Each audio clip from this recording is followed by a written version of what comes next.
ฝั่งเสวันแห่งนั้นข้านี้เคยได้อยู่อาศัยตอนที่ตามศัตรูอยู่ถิ่นแดนใต้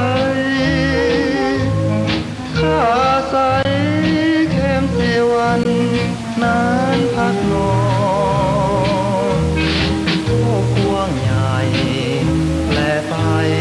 สุดสายตาเบิ่งแล้วพาใจเศร้าหวนคิดถึงเพียงจันทร์ใจสั่นสะท้อนคิดถึงน้องในนามลมอ่อนหรือไทย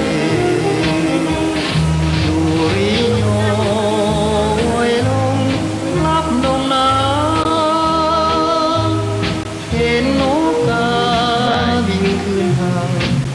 ต่างน้อยใจอยากจะวนกลับคืนสู่เกหาน้ำตาตกไหล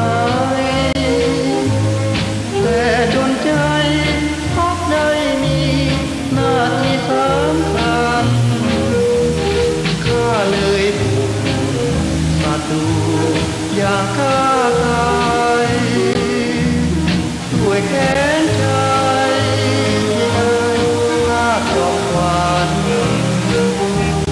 พอศัตรูแตกไปจึงได้กับทันข้าลาแล้วแคมป์เสวันแห่งนั้น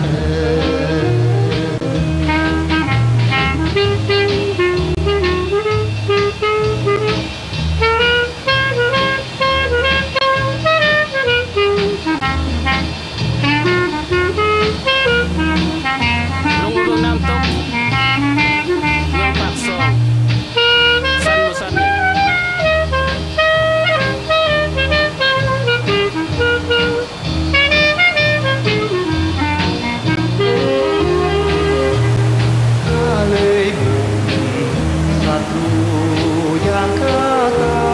ยด้วยแค้นใจที่ได้ข้ามจอมขวัญพอศัตรูแตกไปจึงได้กับทันข้าลา